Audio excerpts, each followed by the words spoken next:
네, 오늘 우리에게 주시는 하나님의 말씀은 창세기 46장 28절부터 34절까지 말씀입니다. 창세기서 46장 28절부터 34절 말씀을 한 절씩 교독하시고 다 함께 읽도록 하겠습니다. 야곱은 유다를 자신보다 앞서 요셉에게 보내어 자기를 고센으로 안내하게 했다. 그래서 그들은 고센 땅으로 갔다.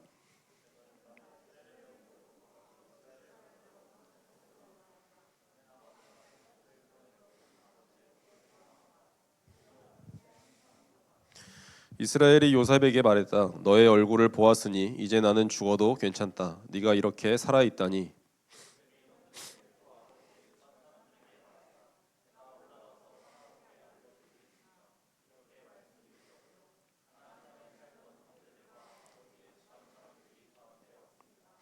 그 사람들은 양떼를 먹이는 사람들입니다. 짐승을 키우는 사람들이라 양떼와 소떼 또 그들에게 있는 모든 것을 이끌고 왔습니다.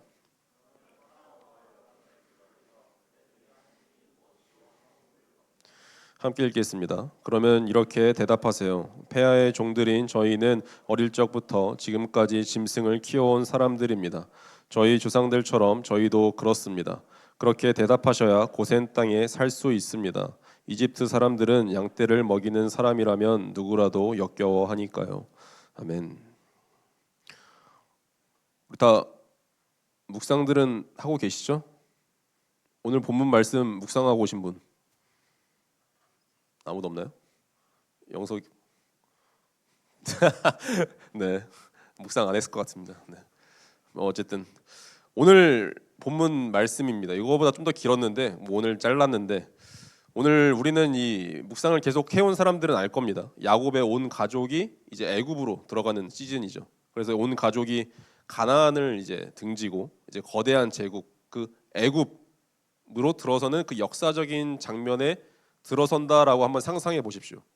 그냥 막 들판에 살다가 거대한 그 애굽 제국으로 들어가는 중이구나라는 그 이미지를 우리가 머릿속에 지금 넣고 있어야 돼요.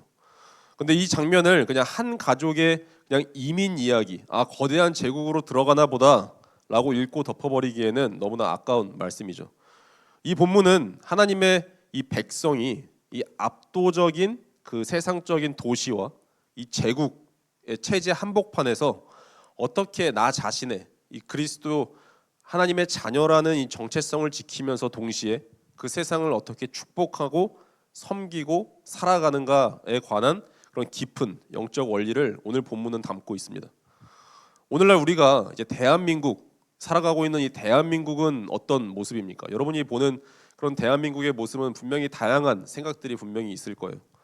우리는 이 대한민국이라는 거대한 이 자본주의 체제 아래에서 매일 숨을 쉬면서 살아가고 있어요. 이 세상은 우리에게 쉬지 않고 이야기합니다. 중심지로 가라. 권력의 자리를 잡아라. 세상의 기준에 맞춰서 너의 색깔을 지워라. 그 목소리는 이제 취업 포털 채용 공고 속에서 빽빽한 스펙 비교표 속에서 또한 SNS 피드를 가득 채운 남들의 성공 인증샷 속에서 끊임없이 우리에게 메시지를 주고 있죠. 늦은 밤에 여러분들이 늦은 밤에 뭐 판교역이나 뭐 이렇게 강남역 이제 지나갈 때 이제 걸어본 적이 있으신가요? 불이 꺼지지 않는 이제 그 거대한 빌딩 숲을 올려다 보면서 한 취준생은 이런 고백을 했습니다. 저렇게 크고 화려한 건물들이 질비하고 굉장히 수많은 이제 있는데 막상 내 책상 하나 놓을 것이 없는 것 같아요라고 하는 그런 고백을 들었습니다. 저는 그 친구의 고민 뭔지 다 알죠. 막막함. 이 거대한 도시 속에서 철저히 나는 이방인이 된 것 같은 그런 감정들이 있다라고 하더라고요. 그것이 바로 이 야곱의 가족이 처음 이 애굽이라는 거대한 제국을 마주했을 때의 심정이 아니었을까요? 취업 준비, 끝없는 경쟁, 벌어지는 자산 격차 속에서 우리 청년들은 아무 연고도 없는 타국에 홀로 떨어진 그런 나그네처럼 느껴질 때가 많이 있습니다. 이 야곱의 가족도 다르지 않았어요. 고작 70명에 불과한 이 작은 공동체가 당시 세계 최강 대국이라는 이 애굽에서 어떻게 살아남았을 뿐 아니라 번성하고 심지어 바로 파라오를 축복하는 그런 위치에까지 설 수 있었을까요? 오늘 본문은 말씀합니다. 하나님께서 이 시대를 살아가는 이 청년 제자들에게 주시는 이 세 가지 영적 전략을 한번 오늘 본문을 통해서 살펴보고자 합니다. 이 야곱 일행이 첫 번째로는 이 애굽에 도착했을 때 요셉은 아버지와 형제들을 애굽의 그 화려한 수도 한복판이나 정치의 중심지로 이끌지 않았어요. 대신 그는 처음부터 고센, 오늘 본문에 나오죠. 고센이라는 그 변방 지역, 거긴 변방 지역이거든요. 고센이라는 그 변방 지역을 목적지로 정했습니다. 요셉은 그렇게 전략을 세웠어요. 여기서 잠깐 한번 생각해 봅시다. 이것은 놀라운 전략입니다. 전략. 보통 사람들이 새로운 나라로 이민을 간다면 어디를 선호할까요? 미국을 간다면 어디를 선호할까요? 뉴욕, 뭐 LA, 한국이라면 어디? 강남, 뭐 서울의 노른자 땅, 뭐 그런 중심지를 우리는 본능적으로 원해요. 근데 요셉은 처음부터 형들에게 이렇게 구체적으로 지시했어요. 고센 땅에 머무십시오. 왜 고센이었을까요? 첫 번째로 나그네 정신을 잃지 않기 위해서입니다. 고센은 여러분들이 알다시피 이 가나안과 가장 가까운 국경지대에 있었어요. 그래서 이곳에 자리를 잡는다라는 것은 이 땅이 영원한 정착지가 아니라는 사실을 몸으로 기억하겠다라는 뜻입니다. 하나님이 약속하신 땅으로 언제든지 돌아갈 준비를 잊지 않겠다는 다짐이었어요. 고센 땅에 살아라라는 게. 우리는 이 땅에 집을 짓는 사람들이 아닙니다. 우리는 하늘의 본향을 향해 걷고 있는 순례자들, 나그네라는 사실을 우리는 계속 잊지 말아야 해요. 그리고 이 고센 땅에 머물라라는 그 두 번째 이유는 이 세상 문화에 동화되지 않기 위한 영적인 경계선이었습니다. 본문 34절은 중요한 사실을 우리에게 알려주고 있어요. 이집트 사람들은 양떼를 먹이는 사람이라면 누구라도 역겨워하니까요. 라고 오늘 마지막 말씀에서 나왔죠. 역겨워한대요. 양떼를 먹이는 사람은. 요셉은 이 문화적 반감을 역으로 이용합니다. 역으로 이용을 해요.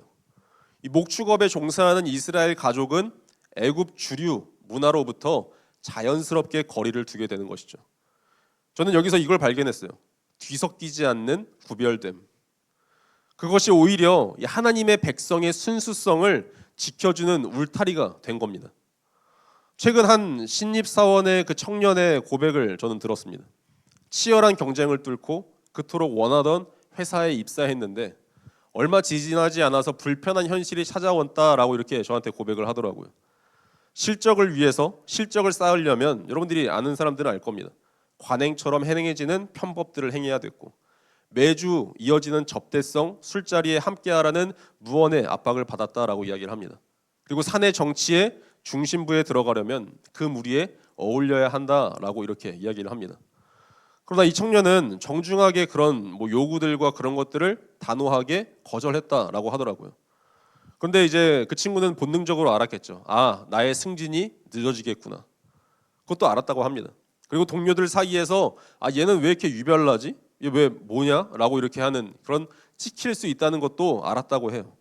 그럼에도 그는 그냥 그 거룩한 불편함을 기꺼이 감수하겠다라고 고백하더라고요.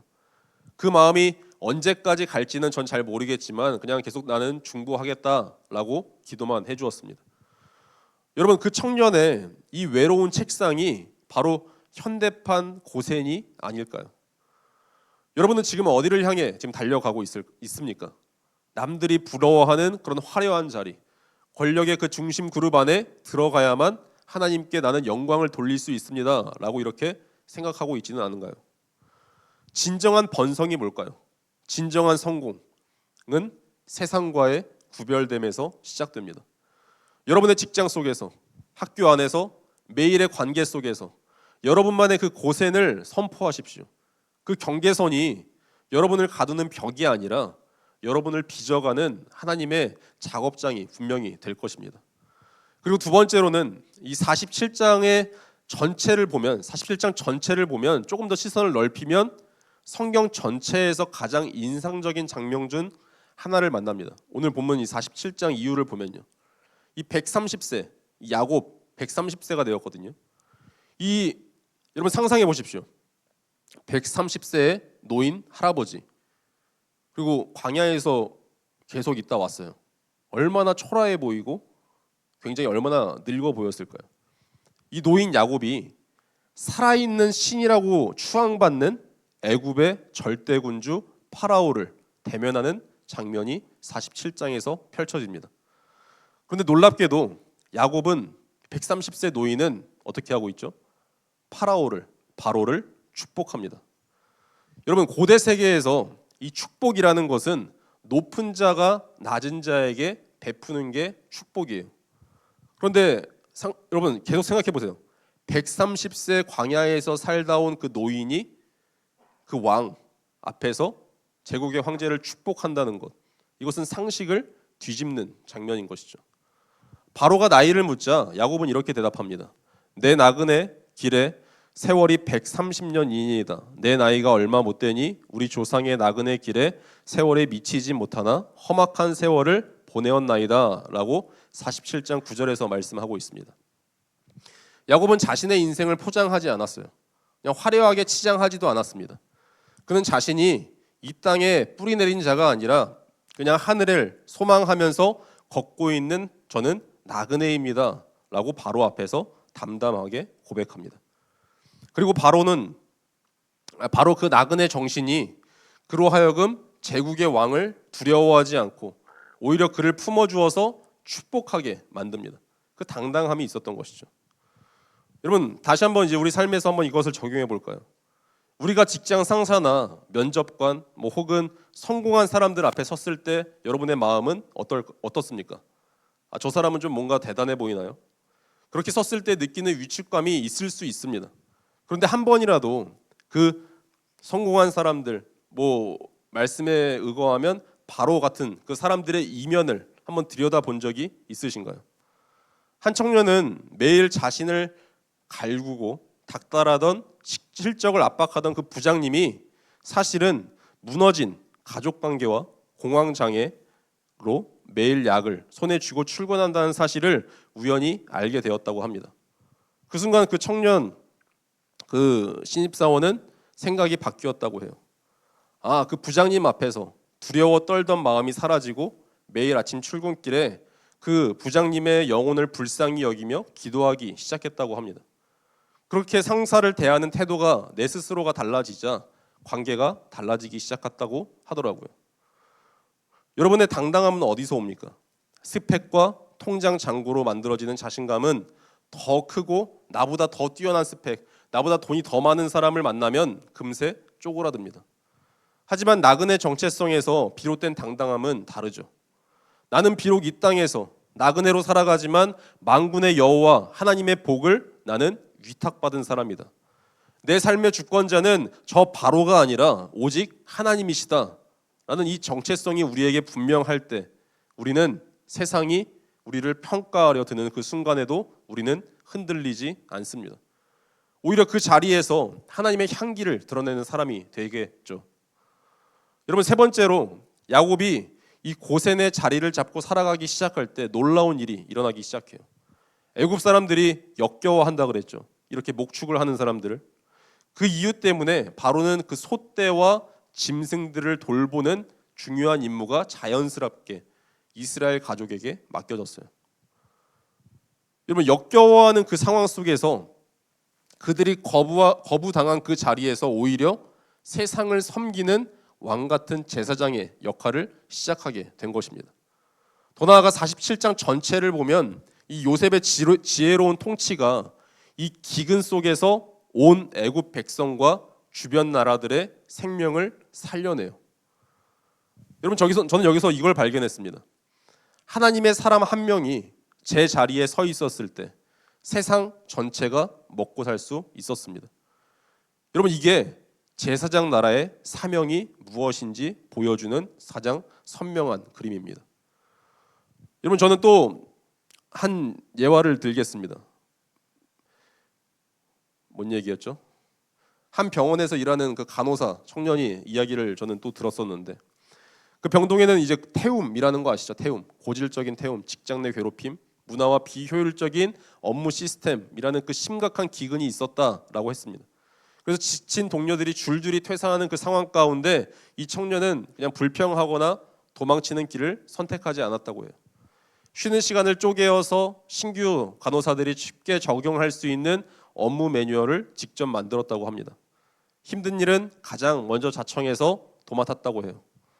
그 작은 헌신과 지혜가 나비 효과가 되어서 결국 병동 전체에 퇴사율이 급감하고 서로 덮는 문화가 생겼다고 합니다.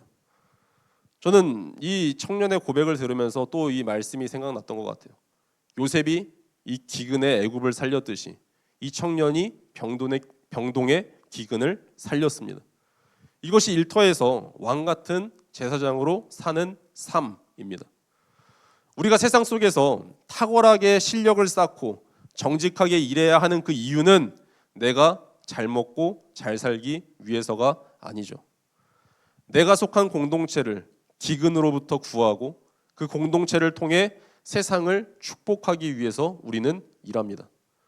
여러분이 다니는 회사, 여러분이 앉아있는 강의실, 여러분이 맺고 있는 그 관계 속에서 여러분의 그 지혜로운 한마디, 정직한 태도 하나, 묵묵한 섬김 하나가 죽어가는 조직을 살려내는 그 축복의 통로가 될 수 있어요.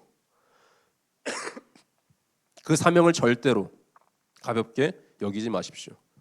말씀을 맺겠습니다. 오늘 본문의 결말은 이렇게 기록되어 있습니다. 이스라엘 자손이 고센 땅에 거주하며 거기서 생업을 얻어 생육하고 번성하였더라라고 47장 27절에서 이제 말씀합니다. 여러분, 번성의 비결은 단 하나였어요. 번성의 비결. 철저하게 나 자신이 누구인지 알고 거룩하게 구별된 삶을 산 것입니다. 세상의 속도에 흔들리지 않고 영적인 당당함을 잃지 않는 그게 번성의 비결이었습니다. 그럼 바다를 항해하는 그 배를 한번 상상해 보십시오. 배가 물 위에 떠 있을 때 물은 배를 목적지로 데려다주는 강력한 원동력이 됩니다. 그러나 그 물이 배 안으로 스며드는 순간 어떻게 되죠? 배는 가라앉고 말죠. 우리는 세상이라는 그 바다 위를 항해하는 배입니다. 세상 속에서 치열하게 항해해야 돼. 세상의 가치관이 우리 내면으로 스며들지 못하도록 우리는 막아야 합니다. 배 안에 물이 들어오기 시작하면 배는 가라앉지만 배 아래 물이 있다면 배는 달리기 시작합니다. 세상 속에 있되 세상에 속하지 않는 것, 그것이 고센의 비밀이에요. 우리는 지금 대한민국이라는, 여기서 미국 유학 중인 사람들은 미국이라는 그 세상에서 거대한 애굽 한복판을 지나고 있어요. 이 자리에서 오늘 세 가지를 다시 한번 마음 깊이 새겼으면 좋겠습니다. 첫 번째로, 세상의 속도에 맞춰서 내 신앙을 팔아넘기지 마십시오. 여러분만의 고센, 즉 구별된 공간과 시간을 확보하세요. 묵상하라는 겁니다. 기도하라는 거죠. 하루의 첫 시간, 한 주의 예배, 묵상하는 시간, 함께 말씀을 나누는 공동체, 이것이 여러분의 고센입니다. 그 경계선을 지키십시오. 그리고 두 번째로 스스로를 초라하게 여기지 마십시오. 여러분은 세상을 축복할 권세를 가진 하나님의 자녀입니다. 야곱이 130년 인생을 험악한 세월이라 고백하면서도 바로를 축복했듯이, 비록 지금 여러분의 현실이 험하고 고달프더라도 우리 안에는 세상이 알지 못하는 영적인 권위가 있습니다. 그리고 마지막으로, 여러분의 일터에서, 학교에서, 어느 곳에서 왕 같은 제사장으로 사십시오. 여러분의 정직함, 성실함, 그 지혜로움이 세상을 먹여 살리는 양식이 되게 하십시오. 그 사명이 거룩하고 아름다운 것임을 잊지 말아야 합니다. 비록 현실은 험악한 세월일지라도 하나님은 그 세월을 지나온 그 야곱을 통해서 제국의 왕을 축복하게 하셨습니다. 그 하나님이 오늘 여러분의 하나님이십니다. 내가 너와 함께 애굽으로 내려가겠고 반드시 너를 인도하여 다시 올라올 것이라 라고 창세기 46장 4절에서 말씀하셨어요. 이 약속이 오늘 이 자리에 앉아있는 모든 청년들의 삶의 실제가 되기를 축복합니다. 그리고 세상은 반드시 여러분을, 그리고 나 자신을 통해 하나님의 복을 경험하게 될 것입니다. 이 사명을 붙들고 살아가는 모든 청년 위에 하나님의 은혜가 넘치기를 주님의 이름으로 간절히 축원합니다. 함께 찬양하면서